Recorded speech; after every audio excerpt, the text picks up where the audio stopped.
Welcome to the review with Just More Fix. This is James. With me this episode is Lacey and Carrie. Hey.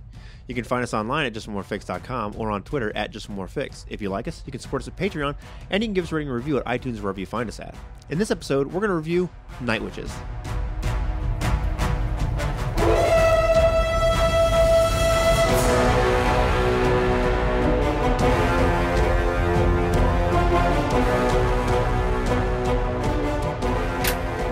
I'm Stargate Pioneer. I'm Haley. And I'm Lauren from Legends of S.H.I.E.L.D., a podcast member of the Geek Network, just like the one you're listening to now.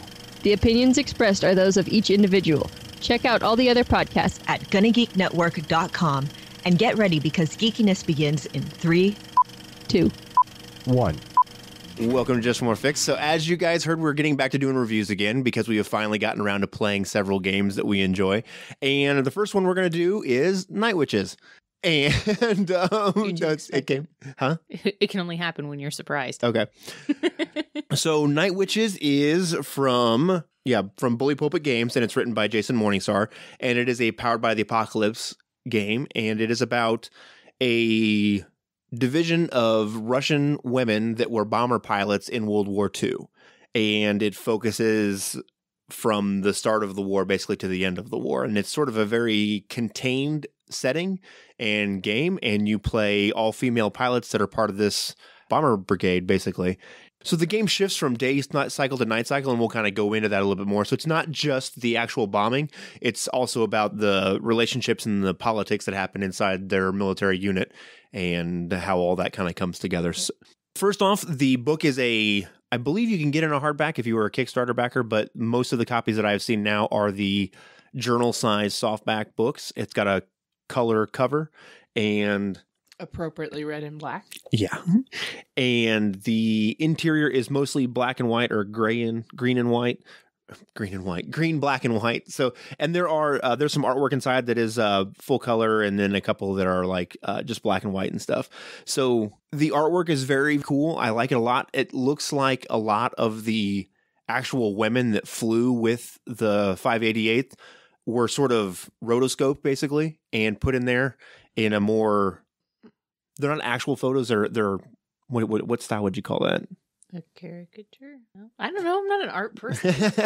You're asking me. I didn't even know what rotoscope was until you started doing it. Well, but they're the actual photos of the women, and then they're sort of, well, they're rotoscoped, so it looks like it's a cartoon picture or whatever. But all the pictures are very evocative. The artwork is very good. I like it a lot. The layout is very clean. The book is easy to use, although in our actual play, I very rarely ever pick up the book because most of the play aids work very well for it. And the play aids are something that you have to get separate from the book. Well, they're free. You can download them free. Yeah. The character sheets and the game master sheets and the little picture cards are available. Oh, okay. Drive-through RPG, right? I'm not sure if they're on drive-through. They might be, but they're also available for download on the Bully Pulpit website, and I think they have playing card versions of them. So if you want to get ones that are a little nicer quality or whatever, you can order them from the Bully Pulpit website, and then I just printed them off and cut them out. So we have, that way every character has a name that goes along with it and a face, so you can kind of begin to build this kind of a history with the characters and stuff. So it's always sad when there's a KIA on those pictures. Yeah, I'm very fond of writing KIA on the dead ones. So I know you guys haven't really gone through the book because most of what you guys have done is just play.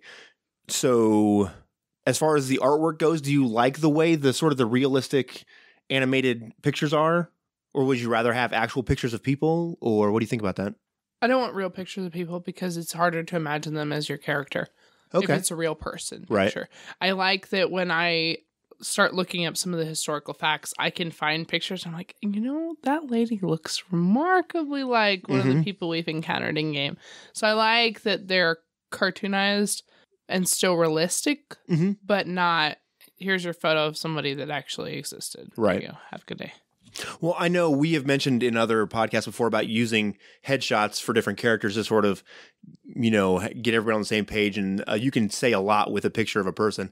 And it's one of my favorite aids that came with the game so that when you want to pick out a political officer that looks like just somebody who is a no-nonsense kind of person, doesn't take any crap off of anybody, and is very by the book and looking to get people in trouble, you can always sort through that stack of pictures and find somebody that looks appropriate for that role. And I feel like it works a lot at the table, and it doesn't take a lot of work. So it's an easy...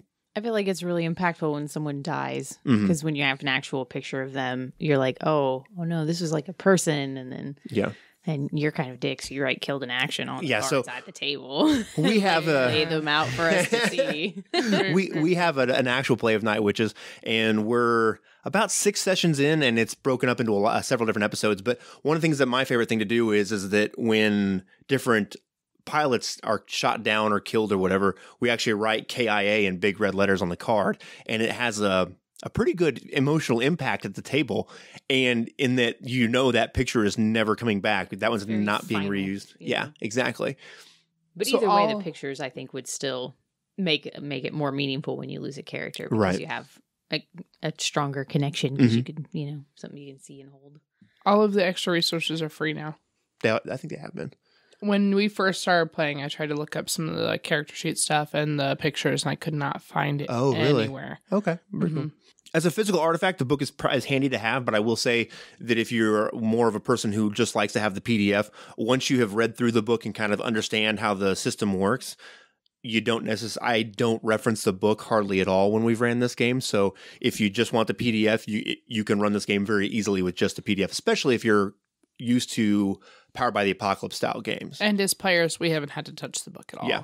The only thing that we really had to do was just get some we didn't even have to, but get some background knowledge over what we were doing and reenacting, so we could kind of dive into the setting. Mm-hmm. So along with that, we're the resources that come with this. There are 5 different types of character that you can play. So there's 5 different playbooks, and they are named after different birds. So there's sparrow, pigeon, hawk, owl, and raven, and each of them is very evocative in their own specific way, like most Powered by the Apocalypse games. So when it comes to the character sheets, do you guys feel like, I know you mentioned we haven't had to reference the book at all, but do you like the way they're put together? Do you feel like it adds to the feel of the game? The playbooks? Yeah. Absolutely, because they have the medals that you can earn with pictures of what the medal looks like. It's not just words, it's goals. Mm-hmm. In addition to, I have all of that information in front of me at all times, so when I know things are not going well, I can pretty easily look at that sheet and know what my options are going to be and start coming up with how that's going to affect the story of my character. I like how the marks, the consequences that you take during combat or as a result of moves or what have you during the game are different for each character sheet, because I'm used to the moves being different, but I didn't realize initially that the marks that we can take and the advancements we can take are a little bit different too. And some of them are a little bit, a little player versus player incorporated in there, which is kind of cool. So the marks, if you guys don't know, are when you play through Powered by the Apocalypse, when bad things happen, when you have a miss or a succeed at a consequence, sometimes you get to choose a mark, and there are a list of different things that are basically consequences for your character.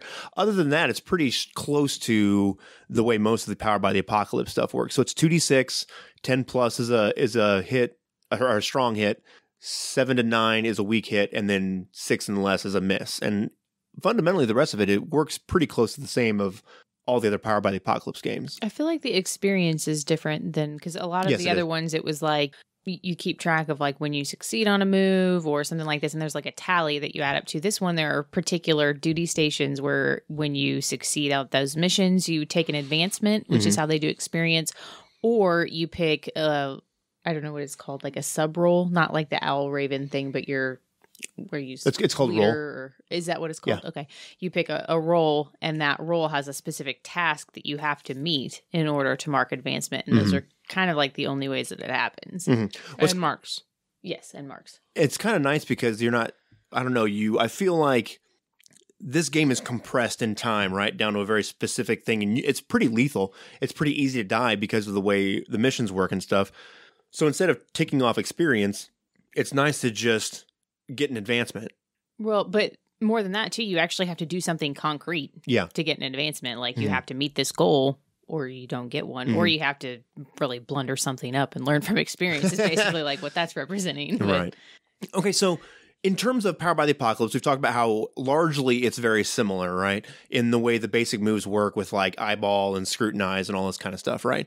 But one of the big differences with Night Witches, though, is that because it's in World War II, it has a day and night cycle. So the Night Witches flew really terrible, outmoded biplanes, basically like crop dusters for the time period, and drop bombs on German troop emplacements and stuff. So that's what the night phase is. And then the day phase is more of when you're doing regimental business, taking care of your planes, repairing things, any kind of personal business you want to take care of.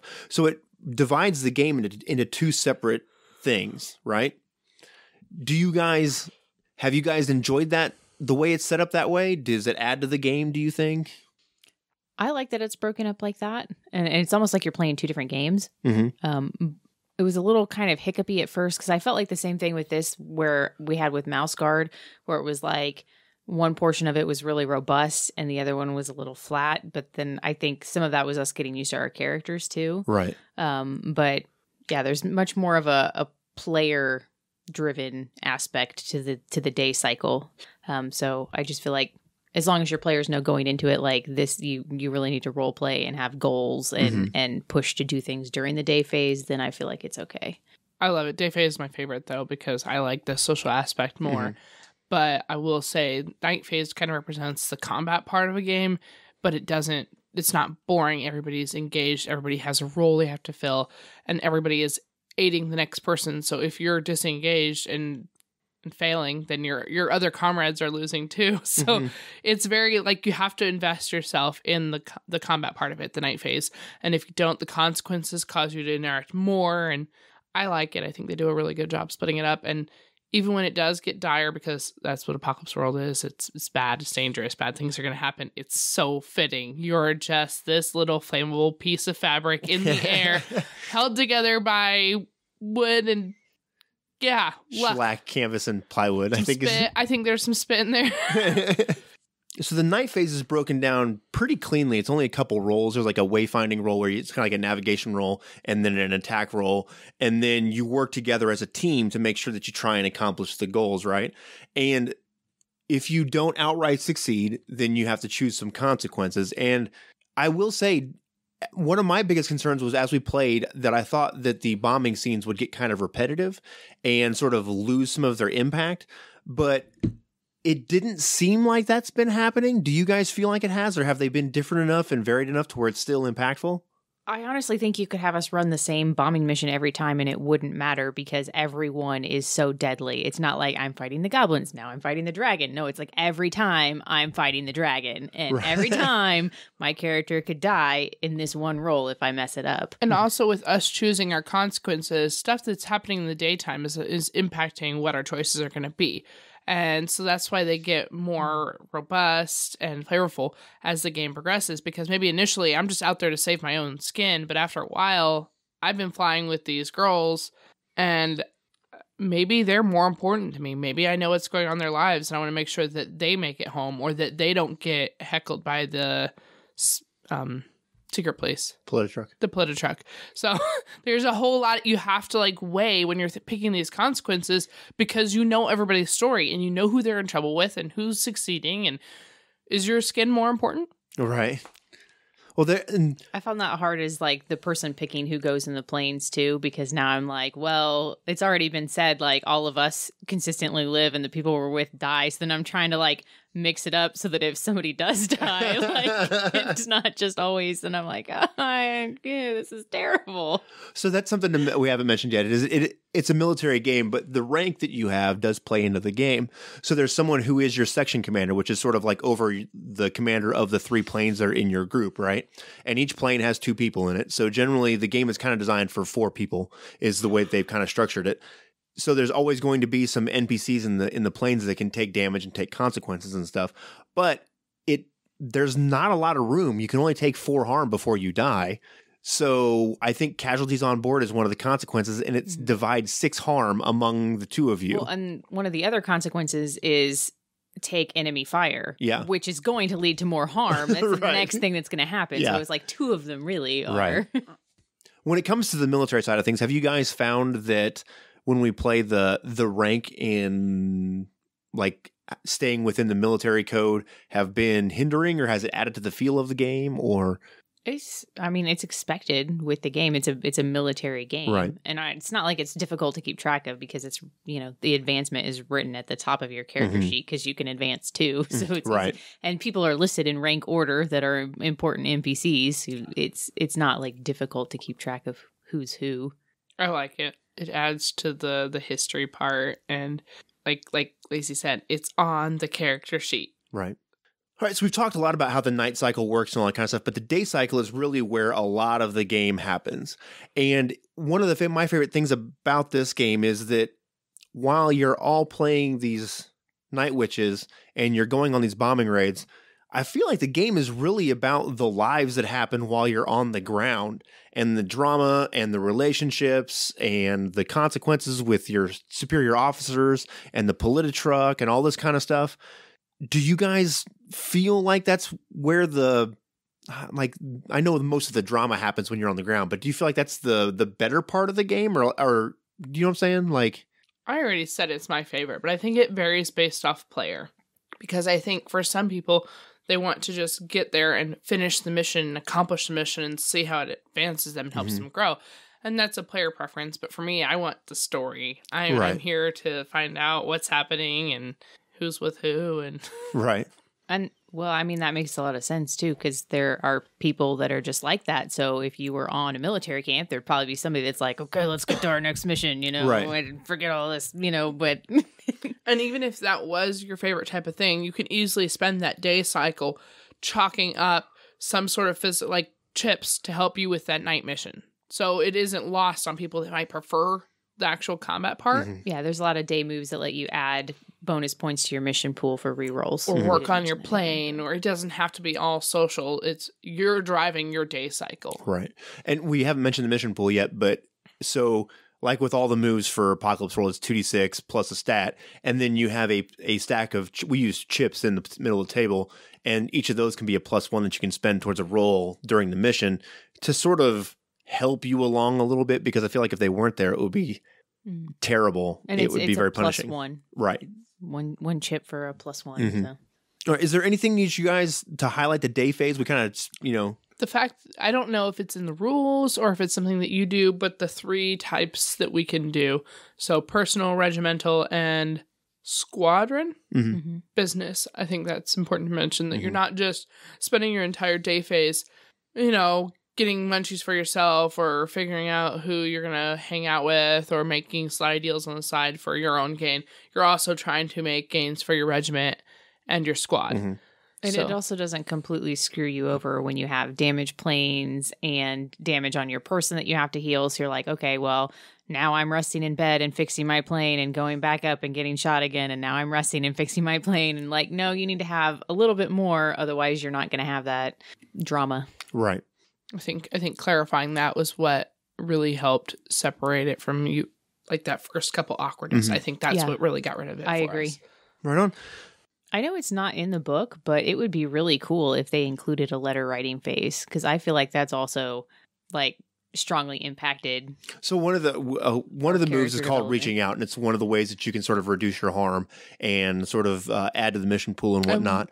One of the character creation things is, who do you send your letters to? Yeah, because there's all this huge tradition of writing letters back home and whatnot. And at our actual play, we have had several letters written, because it's one thing to sort of sit down and say, I would write this letter and it would say X, Y, and Z. It's an entirely different thing to actually sit down and physically write the letter out and then read it in the middle of the game session. And it really had a big impact. And I was really happy that we sort of stumbled into that. And I would definitely recommend that if you're going to run this game specifically, or any other game, it can really have a cool impact to the way things work.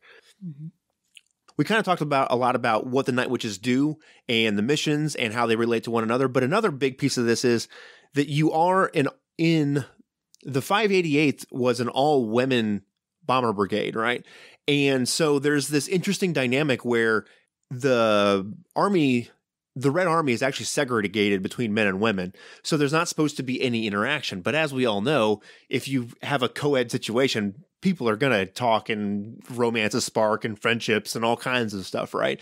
So there's this big element of these rules that are laid out by the Soviet army and the rules of order and acting proper and all this kind of stuff. And then as characters struggling inside of that and trying to bend the rules and not get caught and all that kind of stuff. And also realizing your mortality. Because when you're seeing people die all the time, do the rules really matter? Right? Do they? Yeah. They do. Oh. But then again, they don't. Even the day phase is fraught with peril. So much peril. Right. And there's the Politotruck, which is the political police who can have you sent to Siberia or have your family imprisoned or punished. So there's a lot of moving pieces to this game, but I have to say, in running it, I haven't felt overwhelmed yet. There's a lot of different pieces to draw from and different things to use, and I think it's fun to be able to use the Politotruck here for a minute, and then I'll use the superior officer here, and now there's the Germans attacking and back and forth. So there's a lot of ways to keep your players on their toes. And one of my favorite pieces of this is that it feels like there's never a time to rest. There's a lot of games that take place in war zones and things where it's supposed to be, you're supposed to have this feeling where the war is churning on and it's always the next thing. But I've never played a game where I actually felt like that at the table. And that's one of the things that I think that this does the best, is that it makes you feel like there's just never enough time to get anything done. Which makes it so hard to end a session. Yeah. Yes, there's a negative for you guys. All right. So if you only have a personal action, regimental action, and a squadron action during the day phase, you really have to sort of narrow down what you want, because before you know it, it's time to be back in the plane again and up in the air and be in Night Witches again. And you might not get another one of those actions. Exactly. Like if I had to pick today, what would be the thing I did if I were to die and I wouldn't be able to do any other thing? Which thing would it be? All the things are those things. Which means there's way less fluff in your game. Yeah. Yeah. I will say that is very true. That everything that we have played through has been very like finger on the button, go, go, go. Like the gas pedal is down to the floor. It also bears mentioning that one of the moves is that you could crash behind enemy lines, and we've had a scene like that, and that has worked pretty well. There's a lot that's not, so it's not just you're at the base, you're in the air, you die. You're at the base, you're in the air, you die. There's a whole lot of different moving pieces to this game, and it will support all of the different things that we have done with it so far. Mm-hmm. And it's not hard to put in a new character. Yeah. No, because everybody's dying. Right. There's no awkwardness. Yeah. And that's one of the things that I like, is it's kind of designed to run with 4 people. So you have 5 playbooks. So when someone's character dies, that playbook is gone. And then you get the new playbook, the one that was left out. And then you become that character. And all of the playbooks are drastically different in terms of like their theme and tone. So then you have a whole new style of character that's come into the game. And it works really well with Powered by the Apocalypse because it's so fast to make a character with your playbook. It's not like, you're... Okay, I don't want to bash your game, but Bernie wheeling it out over here, like 30 minutes later, I'm back. So everybody can finish their, whatever business they have left in the day phase or night phase, and your character's done and ready for your turn. Mm-hmm. Ready. And then there's not a problem of why is this character here and why do we have to get along with him now, because they just get assigned to your squadron and hey. Because the Soviet army told you to. Right. This is the new pilot that's in the seat, so figure it out. In the beginning of the book, it has a bunch of like inspiration, places to draw inspiration from, and there is a documentary of the Night Witches that's on YouTube. So if you're going to run this, I would 100% recommend watching it, because you get to see the planes, you get to see the actual women that were part of this unit. Even if you're not going to run this, you should watch it. Oh, it's amazing. They're like badass bitches of history. Right. Instead of having your players read the book, have them just watch the clips sometime before our game. I think I sent the link to all of you guys, and did that make a big difference? Oh, yeah. Yeah, because like you described it to me, and I was like, yeah, okay. But then I watched it, and I was like, whoa. Right. And then, when you realize what they were doing, they flew something like 10,000 combat missions over the period that they were active from. It's just incredible. These women were just badass. I mean, and they're going up in literally biplanes. They're made of canvas, shellac, and plywood. That's not an exaggeration. They're terrible. So it adds such a amazing feeling to the game when you can kind of draw a connection between seeing that little bit of it's like a 30 or 40 minute documentary and then drawing that into the game. And it's been really, really cool. So do you guys have anything else cool to mention about this before we kind of move on to? Well, we talked a little bit about the duty stations, but when you first go somewhere, you actually pick some of the landmarks that are part of that duty station, and you pick some of the positives and negatives along with it, and actually draw out the place yourself on the map. Right. It has a series of questions to answer. Because then you can kind of you have more control over what you're going to do during the day. Because you're not like, can I do this? Is this here? Right. You can just look at your duty station and be like, yeah, I'm going to go over here. Well, it also gives your players a chance to sort of flush out what they want to see in the game as well, which has been pretty cool. So, and that kind of falls in with the game and playing materials, and it's really the game aids are really well put together, and it makes running the game a whole lot easier. So, all right. So, what do you guys? We've kind of talked about a lot of things where we like this game a lot, but what do you guys feel like this game does best? I think this would be a great game for like new players, because if you're a player who's not used to like making their own goals, this kind of forces you into it, and it's very collaborative in some sense, because you're all part of the same squadron and you have some established goals, but you also are going to have to do some individual stuff during the day phase and kind of learn how to role play. It gives you like a step by step, do this thing, do this thing, do this thing, and I think that would be really good for new people. Plus, it's very thematic. So. Yeah, super thematic. Maybe this is broad and stereotypical, but I think it's a great game for women. I agree. When we had sat down to figure out our actual play, I was like, two hot chicks kissing in the bush. Did you see one? No, but that's one of my favorite things. So if I could look at that. Hold on a minute. You gotta check this out. Well, one of my favorite, or not one of my favorite, when the beginning too. I mean, man, yeah. I'm gonna have to borrow this. Forbidden love. Well, when we had initially sat down to when I had initially thought about doing this as our actual play, I had thought about running it with us, with the three of us, and then maybe like Kurt and Lee or somebody, and having our normal gaming group do it. And then I thought, well, I'm sure we could find a couple other people that we knew that gamed that weren't in our immediate gaming group. And I am very thankful that we have four female players around the table, because it has changed the game a lot. I think you could have a great and fun game with a mixed table or whatever, but I really like the dynamic that we have at our table. It's really great and a lot of fun. So who? Oh, wait, hang on. So that just kind of piling on what you said. But one of the things that I think this does best is that it forces the players together to be a team. Like when you play D&D or whatever, it's like it does and it doesn't. Yeah.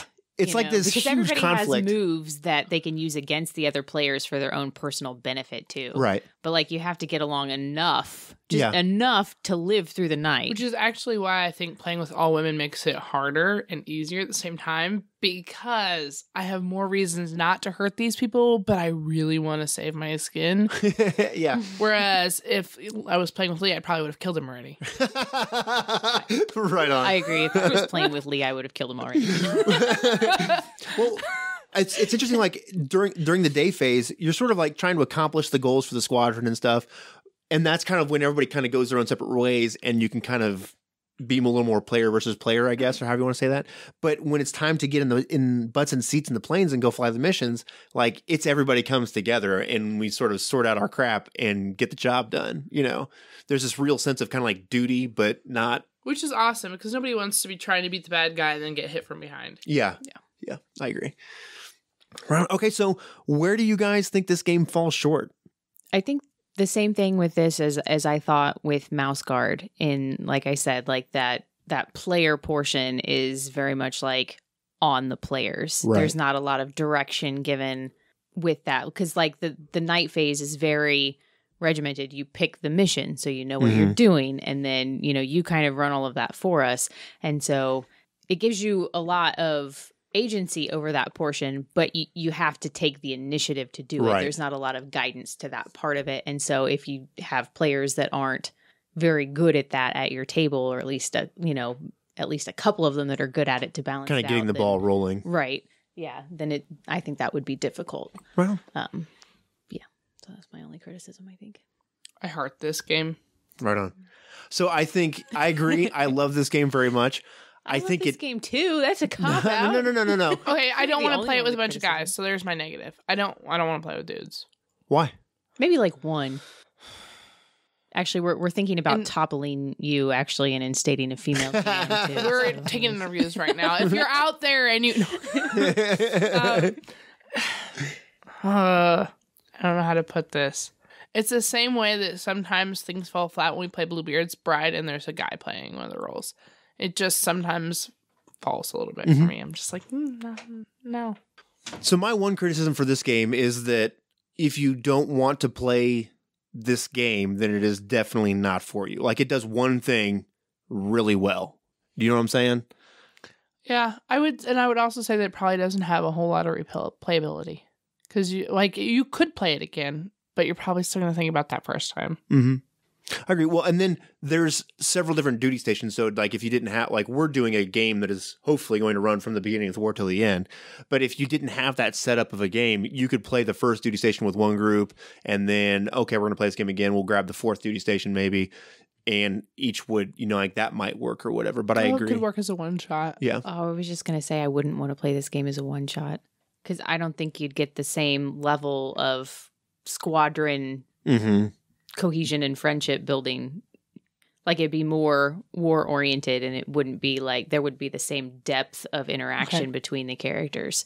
Like, to me, that took some sessions to build, and I think this really stands out as a series game where you go through together and lose people along the way. I could see you playing it with different people, like a fluctuating group, a play group, because you might not get transferred with the same groups that you're with.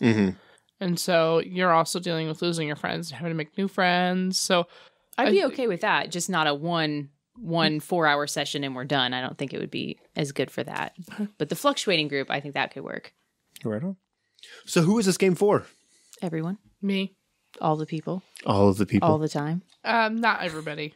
I don't think it's for people that are interested in historically accurate settings. How so? There is a lot of history to it, and I think somebody that had no interest in looking into it or learning anything about it would get really frustrated with that. Oh, I thought you meant the other way. Okay, yeah, that's what I meant. I thought you meant too. Okay. Oh, no, I mean... It's like, did I say it backwards? Yeah, you did. I was okay. like, Well, I meant, what I meant to say was people that are not interested in history would not enjoy this game. And you only get to play the Russians. Yeah. Which I think might be uncomfortable for some people. Well, they're on the winning side of the war, I guess. However you want to look at that. Point. Well, at the they're end, on the good team. We know how it ends, but right. And I do not think this game is for people that want to power build a character and get cool things and get cool advancements. Like, there are really cool advancements, but there's not a whole lot of building up. You're moving as soon as you got something built up. So if you're the kind of gamer that wants to build like a home or treasure trove or something like that, I just don't think this game would be a good fit for you. Right. I wouldn't want to play this game with people that were super young. I agree. It's a very mature themes part of a game.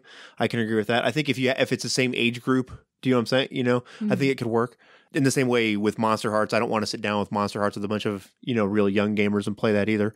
So I think you're definitely onto something there. I think that if you don't have players that want to embrace character death and tragedy and being emotionally invested in the game, that this is probably not the game for them. I think because if you have those things, it can be great and amazing. And I really feel like I've said this a couple different times that in our actual play that we have going that we're running, it's probably one of the best games that I've ran in a long, long time. But it's because the four of you all are emotionally invested in your characters in the game. You drive, you push the story, you drive me. And I think that anyone can have that kind of a game if you have the people that are invested in this specific style of game. When I die, I'm going to cry. I think everybody will, really. I mean, like, it's a big deal. Like, the first character death that comes is going to be very hard. It's going to be, and then one thing that I like about that we haven't even mentioned yet is, let's say that if Vera is the first character that dies, right? When you make a new character and come in as that character, it's gonna be so awkward. Everyone is going to hate you because you're not as good as Vera. And that's how that works. You know what I'm saying? And I like that it sort of builds that into it. You know what I mean? Like, it's going to be great. I think it's Carrie's face. Like, why are you using Vera? Who's going to die? Yeah, I was mostly thinking I'm going to cry a lot when Lacey's character dies. Right on. So, do you guys want to geek out about this game for a few minutes and maybe a couple cool moments? I feel like we kind of did along the way. Well, I mean, like, specific moments, though. Like, awesome moments, just to mention, maybe from our actual play where, like, you thought, like, you had a favorite moment so far and what's happened? I like it when we rescued those kids. Kids suck. I liked it when I almost ruined Lacey's character's life, and then I felt terrible about it. The one thing that I like the most about this game so far is when I've been running it, building up things and the tragedies of war that keep coming and like kind of crushing things down and smashing it. Like it's just this never ending grind of war, basically. Oh, you know what? The other thing I like is, so we're all kind of like working to try and better ourselves behind the scenes. And there's some like, not backstabbing, but maybe just like back poking, you know, it's not like, but usually like a good back poking, you know, but like it's behind the scenes. But when push comes to shove, like during actual interrogation, it's like, oh, no. Right. We're cool. Yeah. But then, you know, in the background, you're like, it's like, I want to work against you to advance myself, but I don't want to be obvious about it. Right. Also, I will say one thing, this could be a positive or a negative. I have to take notes when we play this game. Mm-hmm. Like, I need those names because a lot of it's Russian. I need to be able to pronounce them. And that's not just because we're recording it. It's because I need to remember them. Mm-hmm. Like, they're actually important for the gameplay. And I have to write down my goals in between sessions. So that could be a positive or a negative. Just, like, being so mentally stimulated that you're taking notes is a positive. But also, having to write down notes might be a takeaway for some people that aren't interested in doing something like that for their game. Fair enough. All right. Well, do you guys have anything else to mention about Night Witches? Where can I buy it?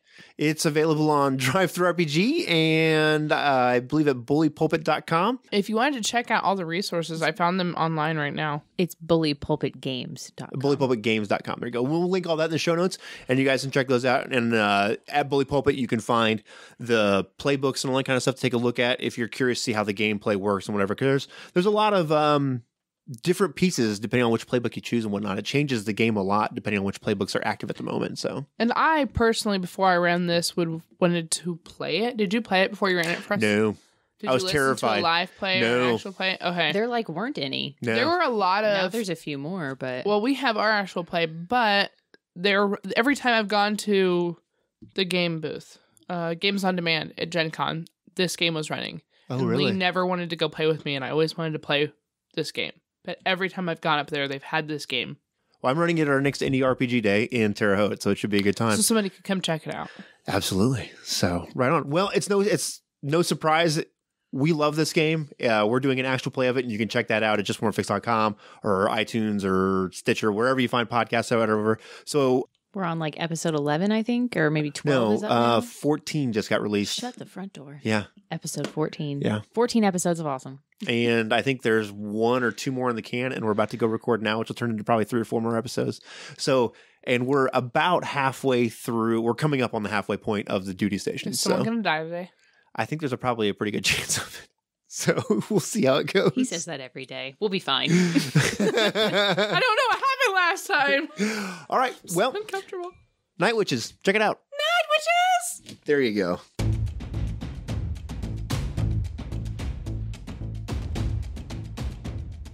Thanks for listening. This has been an episode of Just One More Fix. Music has been provided by Kevin MacLeod. You can find him at incompetech.com. You can support us at patreon.com/justonemorefix or follow us on Twitter at JustOneMoreFix.